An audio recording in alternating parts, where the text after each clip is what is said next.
In today's video, I'm going to teach you how to import an image into Spline. This is a quick, clear walkthrough designed to get your image into Spline with zero confusion. If you're new to Spline, think of it as a lightweight 3D design tool where adding visual assets should feel fast and intuitive. We'll keep things simple and stick to exactly what you need. First, go to your Spline project. That means opening Spline, navigating to the project you want to work on, and making sure the canvas is visible. If you're using the web app, confirm you're on a stable internet connection so your changes sync properly. If you work with multiple projects, double check you've opened the correct one before importing, so your image ends up in the right place. It also helps to have your image file handy on your desktop or in a folder you can easily access so you don't lose time hunting for it. Next, drag your image to Spline. Click and hold your image file and drag it directly onto the Spline window.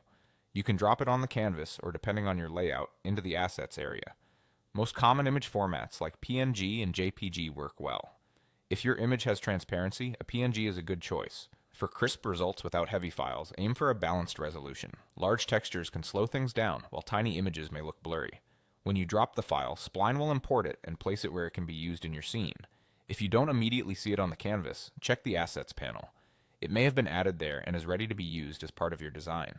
If drag and drop feels sluggish, give it a moment. Larger files take longer to process. Keeping file names simple and organized can also help you find your assets quickly later on. And that's it. Done. Your image is now part of your Spline project, ready to be incorporated into your scene or used as a visual element as you continue designing. At this point, you can carry on with your creative flow, knowing the import is complete. The beauty of this workflow is its simplicity. Go to your project, drag in your image, and you're ready to move forward. If you repeat this process for additional assets, the same approach applies, keeping your project set up fast and consistent. Thanks for watching. If you found this helpful, keep practicing this quick import routine so it becomes second nature every time you start a new Spline scene.